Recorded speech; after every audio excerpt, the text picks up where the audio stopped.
All right, another video, another day. Once again, I took a little break from making some videos just because I've been traveling a ton. Was in Charleston, my dad's 70th birthday, and then went to Kentucky. Sold a whole bunch of bourbon, all the bourbon bottles over there and over there. But and then just work, man. So I actually slept probably, I'm not kidding you, I slept maybe 12, 13 hours last night. Went to bed at like at 8:30. I haven't done that. I haven't done that since like, I don't know, high school. So just my body was just like, dude, you're done. You gotta listen to your body. So, and I'm still really tired, but I feel really good. I'm gonna go for a walk after this video. I got a couple phone calls, but I've been meaning to make a video for Boone's beer. I wanna make more of it. I'm really proud of our beer. And obviously, you know, we're not the biggest bourbon company. We're not the biggest beer company, but the bourbon's a little bigger. And so this is something I'm really proud of. And we started it 3 years ago, and we had some partners that, I mean, we've had so many partners, and I don't want to sound like a broken record, but we've had so many partners like abuse us over the years.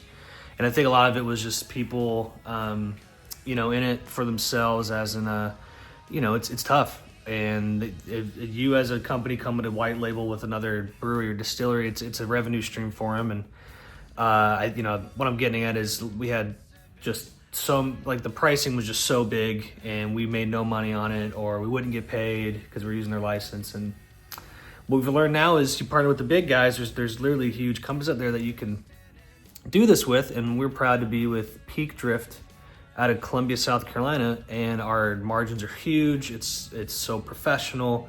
The beer tastes better. They're also, their front is called the Columbia Craft Brewing Company, and they're awesome. We love them. They're here on the can.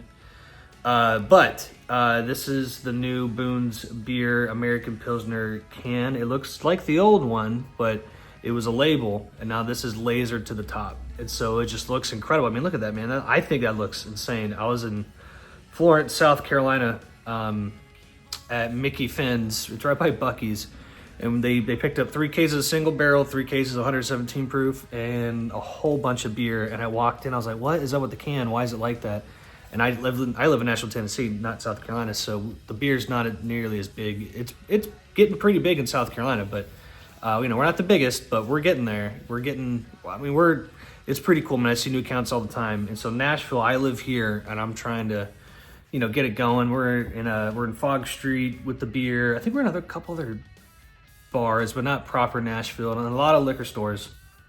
Frugal McDougal, Cork Dorks, Old Hickory, Colonial, Green Hills. Man, if I'm missing one, I think we're in both Cork Dorks, Green Hills, and Midtown. I mean, if I'm missing a store, I apologize. But you know, we're getting there, and we're selling, and I'm just so stoked about this beer because, I mean, you know, I wish I had a label one on me, but you know, it's just a label. It's like you can feel the print. You know, this is all lasered. This is on it. This is a cold can too, so it looks cool. And it goes to the bottom, and it's just, I don't know, man. It's just killer. It's nice to see something that you're, you know, that you created. It's in your hands. Here you go. This is created or brewed and canned by Peak Drift Brewing Company in Columbia, South Carolina. So shout out to them. They're amazing.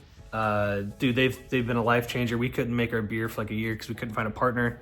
They finally got us on the schedule. It's moving. We got sixtels, we got half kegs, we got a lot of cans. And at the moment, we're in South Carolina and Tennessee with the Boone's beer. I'm trying to get back in Georgia. We'll see if we can get back in there. We're supposed to go back in Colorado, like September or August. For O&D, they call it. It's a silly terminology, but it really just stands for October, November, December. It's the biggest time of the year for liquor, wine, beer sales. So yeah, but this is the Boone's beer, and I'll wrap this video up quick. I just want to show off the can, but it's an American Pilsner, and it's a true pre-Prohibition Pils, meaning back in the day before Prohibition, and they would only use malted barley in American Pilsner. And this is American Pilsner malted barley. There's malted barley in our bourbon.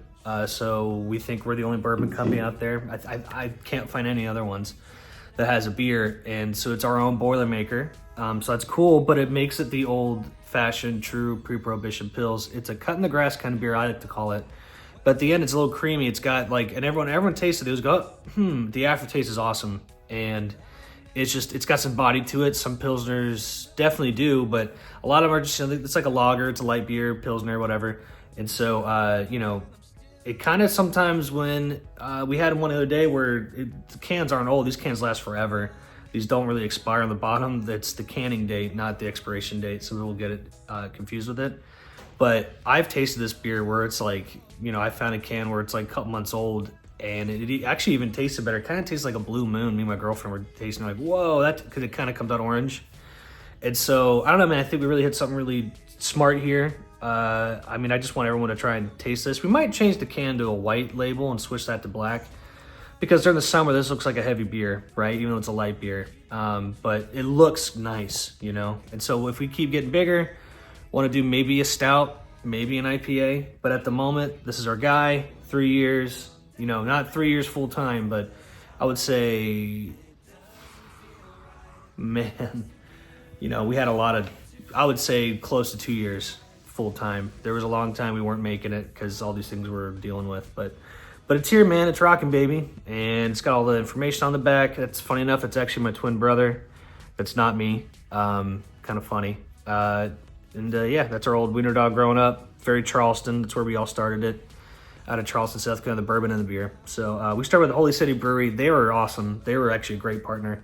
We just parted ways, and now it's our thing. All the other stuff, not going to mention any names, who cares. But Homegrown Boone's beer. Hope you guys enjoy it. 5.4 ABV, malted barley, true pre-prohibition Pilsner. And we got some shows coming up. May 30th, the Exit Inn here in Nashville, Tennessee. Joey Myron, the Photonics, Rachel Razumna, Boone's Bourbon, Boone's Beer will definitely be there. And then we're about to announce my next show at the Charleston Poorhouse in Charleston. That'll be a big one. I'm from there. We got myself, A Road the Dream, oh my gosh, sorry, Finnegan Bell, and buddy Dan Rainey, guitar player from years ago, Hickory, his band's playing. It's gonna be a killer show. We'll announce the tickets probably in a week or two. It's not till September, but the Boone's Beer, Boone's Bourbon will be there. Don Gato Tequila, that's Danny McBride's tequila.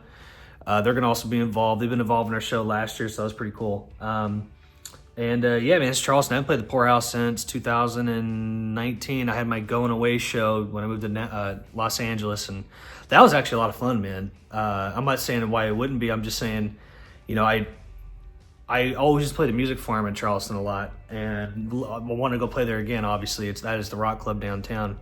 But the Poorhouse, you know, I don't know, man. It's just, that place is just, you know, Alex, the owner, is awesome. He calls it, you know, we're a mom and pop, and he is. I mean, they're an incredible, badass, successful music venue, but it's locally owned, and you got that feeling when you walk in there. And I think people really want that when it comes to their music.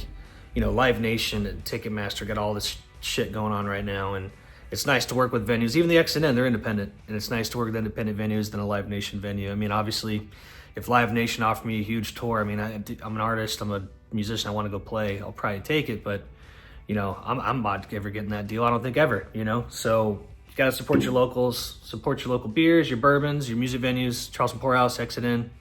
We're stoked. So it's going to be a fun year. And I got some other big shows coming up with a very big band. Can't say it yet. It'll be definitely my biggest tour ever. So, all right, guys. See ya. Bye.